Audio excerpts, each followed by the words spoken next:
तो हेलो मेरे प्यारे दोस्तों, कैसे हैं आप सब। मैं आशा करता हूँ आप लोग बिल्कुल ठीक होंगे। तो यह कहानी कोई सच्ची घटना पे तो आधारित नहीं है, पर मैं यह दावे के साथ कह सकता हूँ यह घटना किसी भी ट्रक ड्राइवर के साथ घट सकता है। अगर आप लोग भी एक ट्रक ड्राइवर हैं तो यह कहानी को आप लोग पूरा सुने। आइए कहानी को शुरू करते हैं। रात के ठीक 2 बज रहे थे। दिसंबर की सर्द हवा हड्डियों तक जमा रही थी। दूर दूर तक फैला सन्नाटा सिर्फ ट्रकों के इंजन से गूंज रहा था। कानपुर से दिल्ली जाने वाला नेशनल हाईवे पर राकेश पिछले 12 सालों से गाड़ी चला रहा था। उसे इस रास्ते का हर एक मोड़, हर एक पुलिया और हर एक मील का पत्थर जवानी याद था। लेकिन उस रात इस परिचित रास्ते में कुछ अजीब सा महक हवा में तना रहा था। राकेश की आंखें भारी हो रही थीं।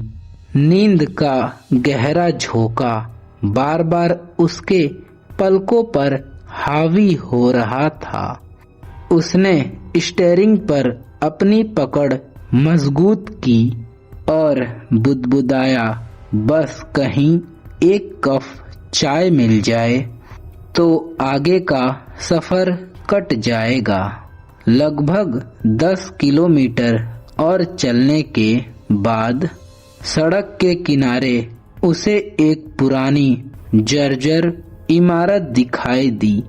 बाहर एक पीला और पुराना बल्ब टिमटिमा रहा था।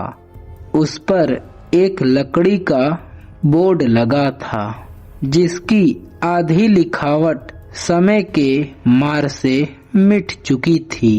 राकेश ने अपना 16 चक्का ट्रक साइड में लगाया, हैंड ब्रेक खींचा और कैबिन से बाहर निकल आया। उसने अपनी जैकेट को कसकर लपेटा और भारी कदमों से धावे के अंदर बढ़ गया। धावे के अंदर कदम रखते ही उसे एक अजीब सी घुटन और खामोशी का एहसास हुआ। लकड़ी की कुर्सियां और मेजें धूल से पटी पड़ी थी। कोने में एक पुराना चूल्हा जल रहा था जिसके पास एक बूढ़ा व्यक्ति बैठा था। बूढ़े की आंखें खाली और बिल्कुल बेजान थी, जैसे उसमें जीवन का कोई अंश ही न बचा हो। राकेश ने पास जाकर कहा, चाचा एक कड़क चाय देना, बहुत नींद आ रही है। बूढ़े ने बिना कोई जवाब दिए एक धीमी और भारी चाल में उठकर पीछे की ओर कदम बढ़ाए। राकेश एक कुर्सी पर बैठ गया। तभी उसकी नजर सामने वाली दीवार पर गई, जो पुरानी तस्वीरों से भरी हुई थी। उन तस्वीरों में कुछ अजीब था। ध्यान से देखने के बाद राकेश को एहसास हुआ कि हर तस्वीर में एक ट्रक और उसके सामने खड़ा एक ड्राइवर दिखाई दे रहा था। सबसे खौफनाक बात तो यह थी, हर फोटो के नीचे एक तारीख और उसका डेट लिखा था। जब राकेश की नजर आखिरी फ्रेम पर गई तो उसके रोंगटे खड़े हो गए। वह फ्रेम पूरी तरीके से खाली था, लेकिन उसके नीचे आज की तारीख और ठीक 2 बजे का समय लिखा हुआ था। राकेश के माथे से पसीना बहने लगा। अभी वह कुछ समझ पाता तभी वह बूढ़ा अपने हाथों में चाय लेकर राकेश के पास पहुंच गया। चाय या कुछ और। जैसे ही राकेश ने कप को उठाया, उसे एक अजीब सी सड़ी गली बदबू महसूस हुई। उसे लगा कि यह चाय नहीं बल्कि कुछ और है। उसने कांपती हुई आवाज में पूछा, चाचा, यह कैसी चाय है?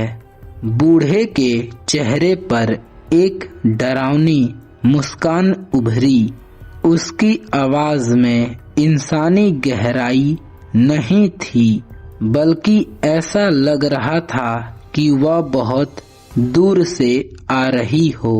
जो यहाँ आता है वही पीता है।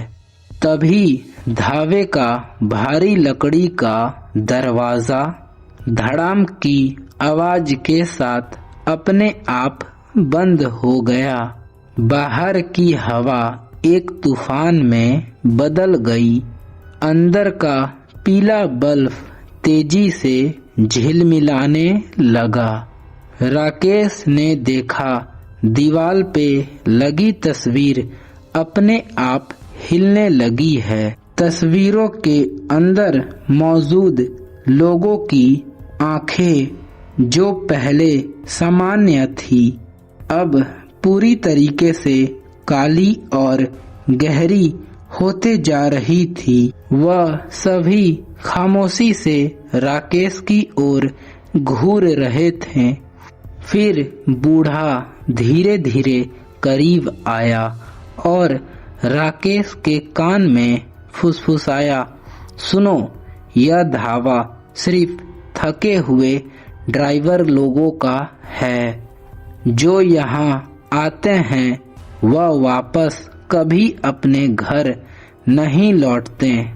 राकेश का दिल गले तक आ गया। उसने भागने के लिए अपने पैरों पर जोर डाला, लेकिन ऐसा लगा कि जैसे उसके जूते कंक्रीट में जम गए हों। तभी दीवार पर टंगी वह खाली तस्वीर बदलने लगी। उस पर धीरे धीरे धुंधली आकृति उभरने लगी। एक भारी ट्रक दिखाई दिया और उसके ठीक पास राकेश खुद खड़ा था। उसकी तस्वीर पर भी आज की तारीख दर्ज थी। राकेश को अपनी जान बचाने के लिए आखिरी कोशिश करनी थी। उसने अपनी पूरी ताकत झोंक दी और बंद दरवाजे को जोर से धक्का दिया। दरवाजा खुला और वह सीधे बाहर की ओर भागा। वह किसी तरह अपने ट्रक के कैबिन में घुस गया। उसने बिना पीछे देखे इंजन को चालू किया और ट्रक को पूरी रफ्तार से आगे बढ़ा दिया।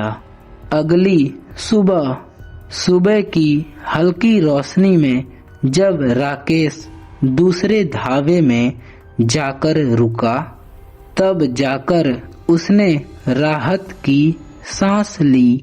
उसके हाथ अभी भी कांप रहे थे। उसने वहां बैठे एक बुजुर्ग ड्राइवर को वह रात की घटना सुनाई।